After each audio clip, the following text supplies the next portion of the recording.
Привет, это снова я. В этом видео мы поговорим о дряблой коже. Такое бывает на руках, на подбородке, на ногах, на ягодицах, на бедрах. Что же за этим стоит? В других видео я говорил о кортизоле, гормоне надпочечников. Я говорил, что в нем причина дряблой кожи на руках, но есть еще одна распространенная причина. Она связана с тем самым гормоном инсулином. Точнее, с таким состоянием, как инсулинорезистентность. Давайте я объясню, что это значит. При инсулинорезистентности в организме человека много инсулина, но толку нет, потому что организм сопротивляется ему на клеточном уровне. Вообще инсулин нам нужен, без него нам не выжить, но проблема в том, что его слишком много, потому что люди едят много сахара или продуктов с ним. Вот, смотрите, в клетке есть небольшое окошко, через которое инсулин доставляет в нее топливо. Но также инсулин — один из основных гормонов, доставляющих в клетку аминокислоты. Этот гормон дает нам возможность усваивать белки, особенно аминокислоты с разветвленными боковыми цепями. Что это? Их очень любят спортсмены, особенно тяжелоатлеты. Дело в том, что эти аминокислоты помогают восстанавливать и наращивать мышечную ткань. Если у человека мышцы атрофируются, ему нужны эти аминокислоты. Но проблема в том, что инсулин не выполняет свою функцию, не доставляет эти аминокислоты в клетки, поскольку есть инсулинорезистентность. Чем же вызвана эта проблема? Сперва в организме было слишком много инсулина, а потом клетки стали отвергать его. И теперь он не усваивается, хотя его слишком много. Такая вот странная ситуация. Когда клетка не пускает в себя инсулин, у нее начинается как бы белковое голодание. Ей не хватает аминокислот и топлива. А сигнализируют об этом вот такие симптомы. Первый — не можете похудеть. Второй — жир на животе. Третий — затуманенность сознания, усталость. Когда вы голодны, вы раздражительны, не можете долго обходиться без еды. Когда едите, не чувствуете сытости. После еды чувствуете усталость. Это обычные симптомы. Это своего рода преддиабет. И тут происходит вот что. Клетка отправляет сигнал поджелудочной железе, которая и производит инсулин, говоря ей, что инсулина не хватает. Поджелудочная должна произвести больше инсулина, ведь он блокируется. Поджелудочная думает, что инсулина не хватает, и производит его все больше, чтобы силой накормить клетку. Это приводит к плачевной ситуации, потому что избыточный инсулин приводит к другим проблемам. В итоге клеткам организма не хватает аминокислот, кожа дряхлеет, человек выглядит старше, да и диабет приводит ко многим проблемам.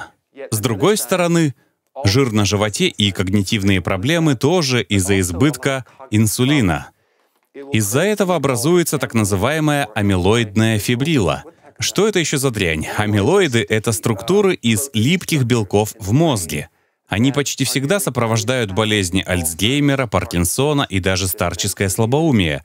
Это своего рода диабет третьего типа. Еще они бывают при инсульте. Под видео я дам ссылки. Вот что я думаю. Конкретно все мы хотим подольше сохранять память, хорошую работу мозга. Альцгеймер никому не нужен. Для этого нужно исправить инсулинорезистентность, потому что амилоиды возникают из-за высокого инсулина и оседают в мозгу. Меньше всего на свете мы хотим получить инсульт. Нам говорят о закупоренных артериях, но нам не говорят, что артерии закупоривают амилоиды. Нам говорят о холестерине, но амилоид — это белок, холестерин тоже белок. Это липопротеин высокой плотности. Но это тема отдельной лекции.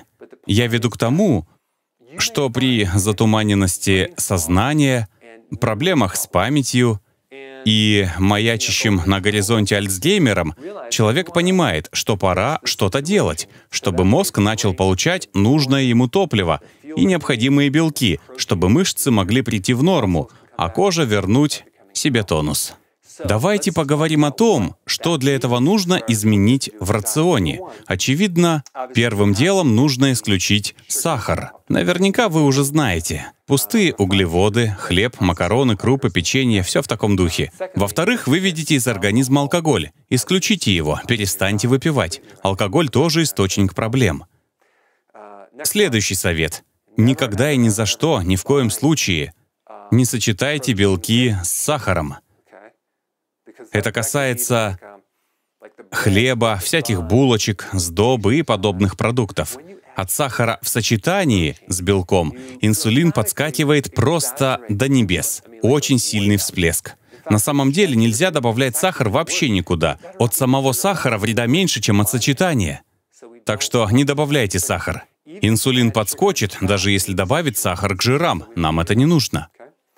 Еще к этой проблеме приводят перекусы. Не перекусывайте между приемами пищи. Жирное во время еды — не проблема. Так вы дольше не проголодаетесь. Жир — не причина инсулинорезистентности, что бы ни утверждали некоторые люди. Иногда проводят опыты на мышах, дают им кукурузное масло и соевое масло. Результаты таких опытов весьма сомнительны. По моим сведениям, жиры не нанесут вреда, но если сомневаетесь, употребляйте только кокосовое масло, арахис и тому подобное. Но обязательно ешьте жиры, так вы сможете дольше не есть. 2-3-разовое питание лучше всего. Это очень важно. И еще нужна зелень. Нужно избегать того, из-за чего подскакивает инсулин.